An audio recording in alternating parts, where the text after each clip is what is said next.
एक समय की बात है। एक राज्य में एक समझदार हाथी और एक घमंडी राजा रहते थे। हाथी अपनी विशालता और शक्ति के साथ राजा के दरबार में पाला गया था, लेकिन उसकी असली ताकत उसकी शांति और समझदारी में थी। राजा सोचता था कि हाथी उसे डरता है, लेकिन वास्तव में हाथी उसे सम्मान देता था। राजा का घमंड उसके स्वभाव का एक मुख्य हिस्सा था।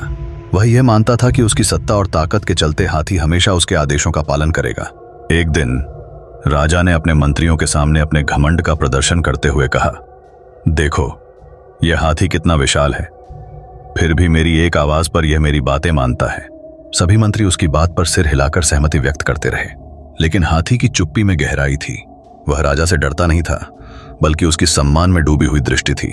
जब राजा ने हाथी को क्रोधित करने का प्रयास किया, तो हाथी ने केवल शांत खड़े रहकर राजा के गर्व को नजरअंदाज किया।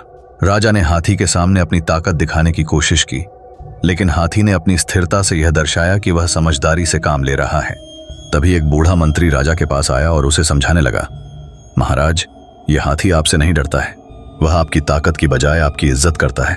उसके पास इतनी शक्ति है कि वह आपको हानि पहुंचा सकता है, लेकिन उसकी समझदारी उसे ऐसा करने से रोकती है।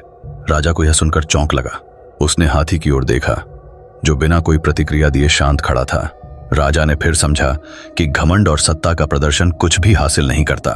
उसने हाथी के प्रति अपना दृष्टिकोण बदला और हाथी से माफी मांगी। इस घटना ने राजा को यह सीख दी कि इज्जत डर से अलग होती है। हाथी की समझदारी और सहनशीलता की प्रशंसा करते हुए राजा ने कभी और ऐसा घमंड न करने का प्रण लिया।